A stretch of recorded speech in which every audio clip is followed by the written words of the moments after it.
In today's battle, we are facing Lucky 84214, and this player is one of the top players in the scene. He had I think a rank close to 1000 if I remember. I just know that he was up there at the top. So, I really wanted to test my my might against this guy and see how I would pair up with one of the best. So, anyways, he turned off team preview because that's the only thing he agreed to actually do, and I wanted to battle him, so I conformed to it. And ideally, if you can, you want to have team preview on so you can scout at your opponent's team, although it doesn't also hurt too much to have it off because it affects both people mutually. Although I decided to leave it Mandibuzz because, as I was showing earlier, it has defog and it has U-turn. So I mean, worst case, I can always U-turn out of a bad matchup, or I can always just switch out, and then I have defog in case he goes into something like Shuckle or Galvantula. So it's always a great matchup, or a great lead Pokemon in my opinion. So anyways, he starts with Toxapex, definitely not a great matchup. So I obviously was gonna go right for the U-turn, and I brought in my Heliolisk, and this is a Pokemon that I actually really liked, but I didn't really bring it in too many battles. And I definitely want to bring it back because I will say after this battle and a couple of others, I've really started to like this guy. So anyways, he goes for a Toxic. That's actually the worst thing he could have done there because, I mean, if he goes for a Scald, Heliolisk has Dry Skin, which means it's basically water absorb, except just a bit worse. And that basically means that this could come into Toxapex for free because the only thing he could do is Toxic. And if you have a Pokemon like Florus that provides aromatherapy support, then you can basically be fine. So anyways, I know that this guy is going to switch out, so I went right for a hard Hyper Voice because that's my most powerful move, and it does big damage. Now you might say, why don't you go for Wall Switch instead to get a favorable matchup? Well, first things first, I want to make sure he doesn't have a ground type. And I mean, I know that Toxapex is not staying in, and even if he does, it's not gonna matter because that Toxapex can't do anything to this Heliolisk. So anyways, I follow up with a second Hyper Voice because, I mean, it was clearly enough to take this Volcarona to yellow HP.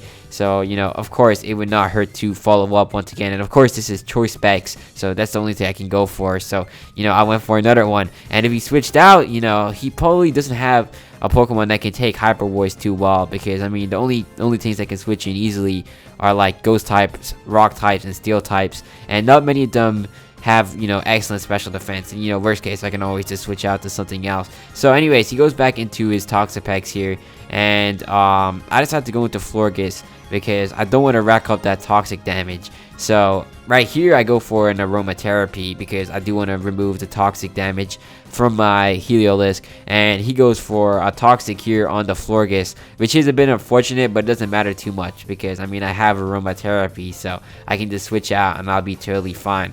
So anyways though, this does do a bit of damage, but it's not too bad. And I will say, like, if you're running a Pokemon like Heliolisk, it's great to bring something like Florgus because, I mean, Toxapex, as annoying as it is, it's really easy to switch into. So basically, you can get some utility off whenever it's out. It's basically set up fodder. So anyways, here I bring in Heliolisk once again in case he goes for a water type attack. And if he keeps doing Iron Defense, I can just hit him with a T-ball to pressure him out, or I could go for a wall turn. So anyways, I noticed that this guy actually isn't trying to switch out, so I decided to just go for a hard T-ball, and it's actually enough to bring him down to red HP, and I get the paralysis, which is absolutely excellent because this Toxapex is going to be absolutely ruined. And I mean, the unfortunate thing about Toxapex is that, of course, it's going to have the ability Regenerator in most cases, especially at this level because this is a really high ranked player. So you would assume that he would have Regenerator in his Toxapex at this level in the game. So anyways, here, I mean, unfortunately, I can't go for a wall switch because this is Choice Specs, although I do like running Choice Specs on Heliolisk because, I mean, that extra power is really handy. So anyways, here I consider my choices because, I mean, I'm thinking he could go into like a ground type or something that could resist T-Balls, and ideally I want to get a good matchup if I can, and I know he's switching out. That's really predictable. So of course I was gonna go into my Mandibuzz here, and you can see that this guy right here, he decides to withdraw his Toxapex. Of course, once again, it is predictable, and he goes into his Salamence, and I can't complain. This is more than excellent because not only can I hit him with a foul play for really big damage, but even if I wanted to, I could always U-turn too into something else, and I could take his his attack, because Mandibuzz has really good bulk. But you know, I really don't need to do that because Foul Play right here is clearly sufficient damage. I mean, that brings this guy all the way down to yellow HP. So, you know, I really can't complain here. And I decided to go for a U-turn because I was actually expecting him to switch out. Instead, he goes for a Roost. Not what I predicted, but I'm not going to complain either. So I get the U-turn off right here. And now I can bring in any Pokemon I want to. So, of course, I'm going to pull out the Florus because, you know, Florus has a really good matchup against Salamence. Especially because I can probably one-shot him with my Moonblast. So, he's definitely going to want to switch out here. I mean, if he stays in, he can, but it's not really a good idea. So anyways though, we are going to take some more damage from the poison. One thing I do wish about Florus, I wish it had the ability Natural Cure. That would be so much more useful than the ability he gets. Like, it has an absolutely trash ability, and like, if I had Natural Cure, it would be really, really good in terms of actual utility. So here I go for a Wish, because I'm thinking he might switch out into like Toxapex or something, so then I can just go into Heliolisk and get back all the toxic damage. But he actually goes for an attack, which does surprise me quite a bit. So anyways, here we take some more poison damage, but I decided not to go for a protect. I go for an aromatherapy instead, just so I can heal my own toxic and also heal my Heliolisk. And you know, that's great that I got that off. I mean, the good thing is he didn't get a critical hit, because that actually would have been a problem, but luckily here that doesn't happen. So now, you know, we're free from the poison, and my Florus is in good shape. So I'm going to follow up once again with another Wish. He goes for a Dragon Dance, which does surprise me quite a bit. I really would not be trying to set up on a Florus that can one-shot you, but you know, I can't really complain. I mean, this guy might have like a hidden vision behind this. Perhaps this could be a Z-move Salamence. You never know. Could even be a Mega, and he might just be saving his Mega Evolution for later. But anyways, he goes for another Dragon Dance. Really not a great idea.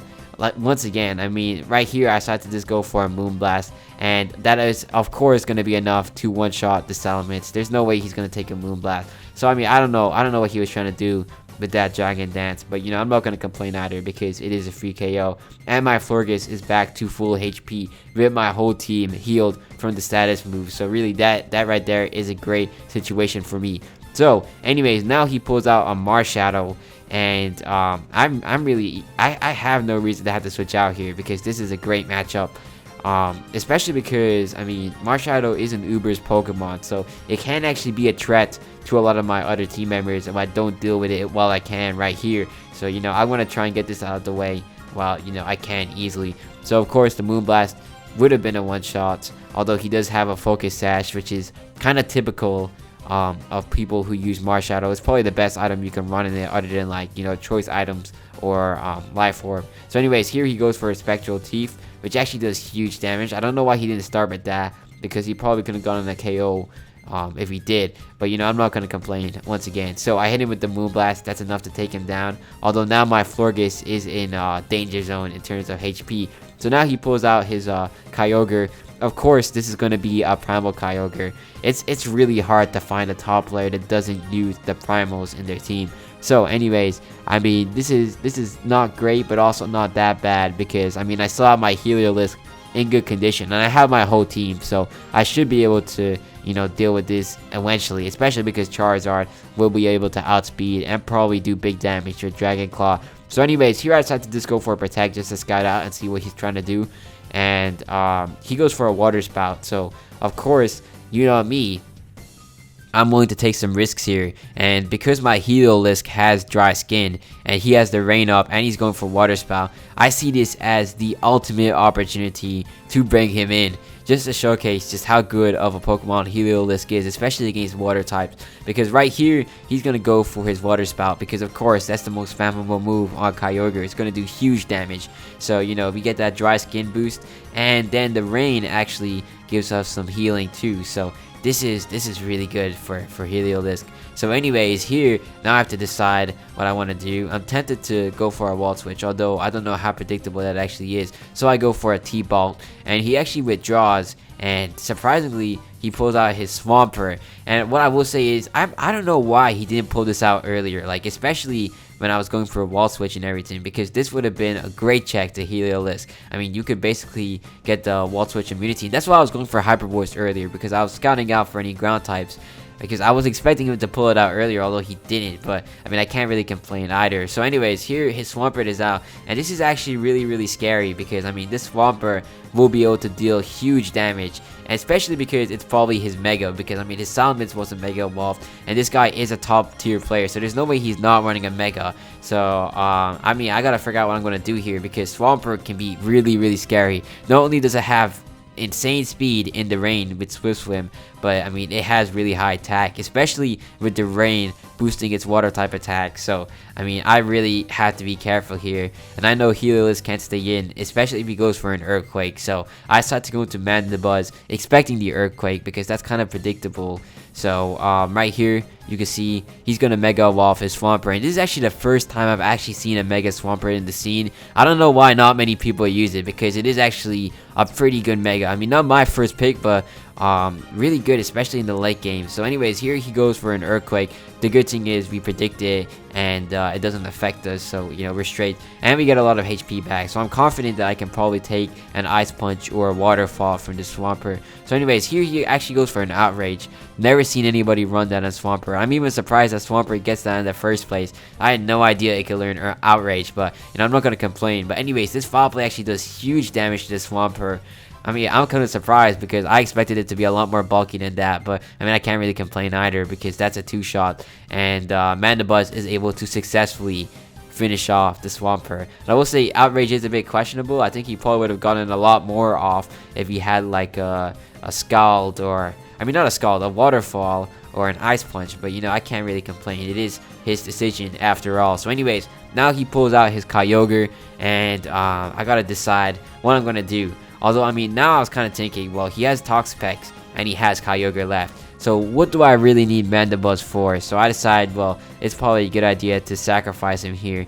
And, I mean, there goes Mandibuzz. I would not want to switch into Heliolisk, even if he goes for a resisted attack, because, I mean, having HP on it is going to be really important, especially because it's going to completely destroy Toxapex and Kyogre. So there is no reason to really want to have to, you know, switch out and, like, you know, take extra damage, because this is really important. I do not need Mandibuzz. So if you know what I'm saying, it's you need to prioritize your most important Pokemon. And I mean, ideally I do like to get a clean sheet, although this time around I'm going to go for the practicality over that. So anyways, he goes for an Ice Beam, and I mean, you can see that this is going to do some pretty decent damage to Heliolisk, because I mean, this is coming off of a really high special attack stat. So the good thing is I didn't, you know, try switching around and taking any extra damage. And I follow up with another T-Ball, because I know he can't switch here.